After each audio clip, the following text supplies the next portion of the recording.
Social media has skewed the idea of what's it like being rich. People think being rich is spending millions of pounds on supercars, eating out to 5-star restaurants and living like James Bond every day when it's actually not. It's the influencers that are giving you this expectation of what to wear, what to do, and how to live your life. You see, when you look at social media, everything's a promotion. Buy this t-shirt, buy this gadget, buy this car, do this, do that, dictating your life. And it's all because these expectations that force people to invest in their lifestyles that would supposedly give them respect and credibility. And I'm here to break the ice. I'm here to show you why this rich aesthetics has skewed everybody's conception to being rich, but also to show you how looking poor can actually make you rich. So before we get into the points, make sure to like, subscribe, and share this, as 92% of you viewers watching this haven't subscribed, and it definitely helps the channel out.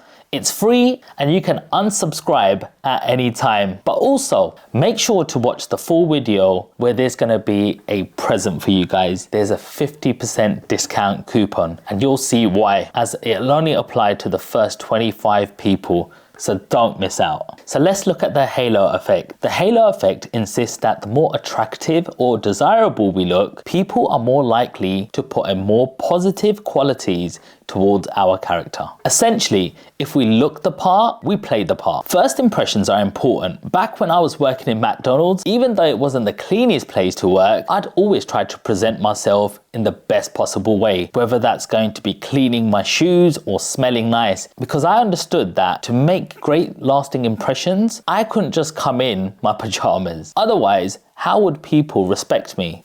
One classic experiment that demonstrates the halo effect is the study conducted by Solomon Asch in 1946. In the experiment, participants were shown a series of photographs of individuals and asked to rate them on various personality traits. The catch was the participants were shown either an attractive or unattractive photograph of the same person randomly assigned. The results revealed participants consistently rated the individuals in the attractive photographs as having a more positive personality rather than those in the unattractive photographs.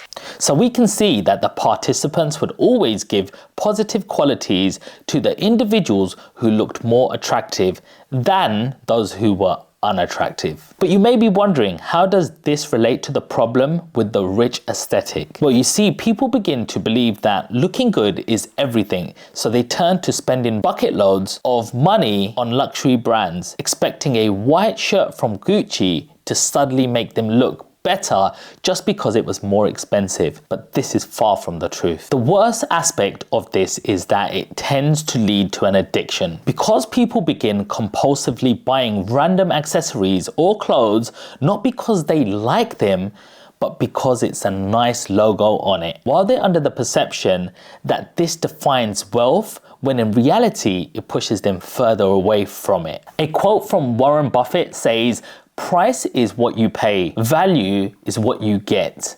Meaning the price you pay for something is not the same as the value you receive from it. And that is what I want you to take away from this. Don't be under the misconception that to look presentable, you need to spend hundreds on yourself. Freedom of choice. People think being rich means you have more freedom, but at times you feel more constrained. It's as if there's this expectation or standard that when you reach a certain level of financial success, you have to prove yourself by buying supercars, always going out and traveling non-stop. And it's usually them sort of people who fall for that trap and never truly achieve financial freedom. The Schwab Center for Financial Research found that workers who start saving for retirement in their 20s can achieve financial security by saving 10 to 15% of their income. What creates wealth isn't being able to make $1 million, but to retain that million and multiply it. You see, that's the trick to being rich. If you spend your money, you're going to be left with no money. And if you just keep your money laying around, you'll just be stagnant. So invest your money and break free of the expectations that you'll need to be like every influencer or guru who flexes their success on social media with these material items. You don't have to live that sort of lifestyle, as at the end of the day, a successful person will never look down on another successful person. And if you wish to be successful, you need the right mentorship and experience. And I want to help you. Growing up in the slums, I wish I had more people who could have helped me through the tough times. But now with 20 years of experience and a £10 million property portfolio, I can honestly say with confidence that I can help you regardless of your position. In doing so, you'll see how much money you can actually retain, and you'll be surprised by how much of it would have been wasted on compulsive buying habits instead. Now, I understand this may be a jump for whoever's watching this right now, and I know you have aspirations for your future that led you to clicking on this video. So let me help you out. If you use this code SA50, you will be able to get 50% off my latest crash course video, where me and 2 other property specialists give you the blueprint to start in your property journey. This is a rare opportunity as you see the minds of free property developers with years of experience and millions between us. So instead of clicking on another video, just spend 5 minutes to check out our website for all of the other resources, and the link will be down in the description. The cycle of deprivation. In 2003, there was a study done by psychologists that found that while material goods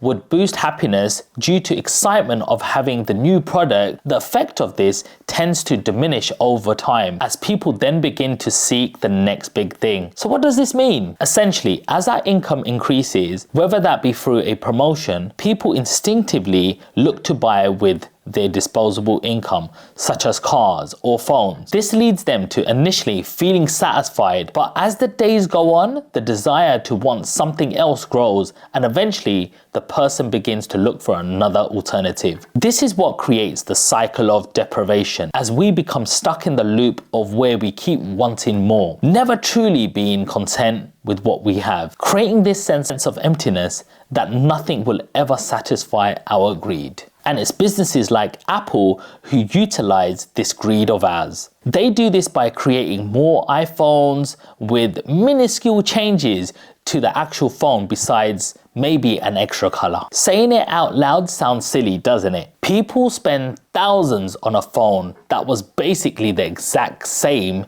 as its previous model. But this is the cycle of deprivation taking its course. The desire for something new outweighs the actual value of the product, so people will instinctively buy the latest iPhone, getting the boost of happiness, and after a few weeks will slowly get bored of it, just until the latest iPhone is released again, profiting Apple's sales more and more. As stats show from March 31st 2024, Apple's profit margin being 26%, dominating its market. So don't fall into this never-ending cycle. To prevent this, take the time to invest into learning how to create budgets. Budgeting will keep you disciplined, but also help you to keep track with your spending, which is vital towards being financially stable. You see, if you earn, for example, £2,000 a month, according to the Financial Independence, they often suggest saving at least 30% of your income to achieve financial independence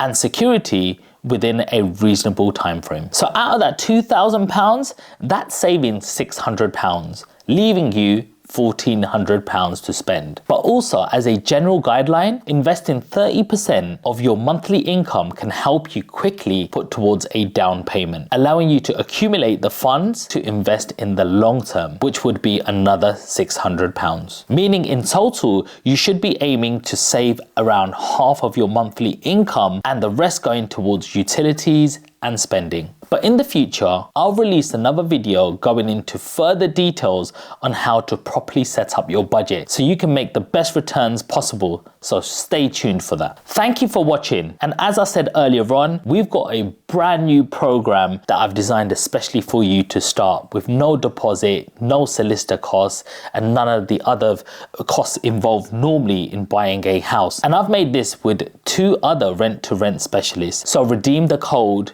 down below. And just as I said, this is only for the first 25 people. So if you weren't lucky, check out the free resources available and stay tuned for more future episodes. Peace.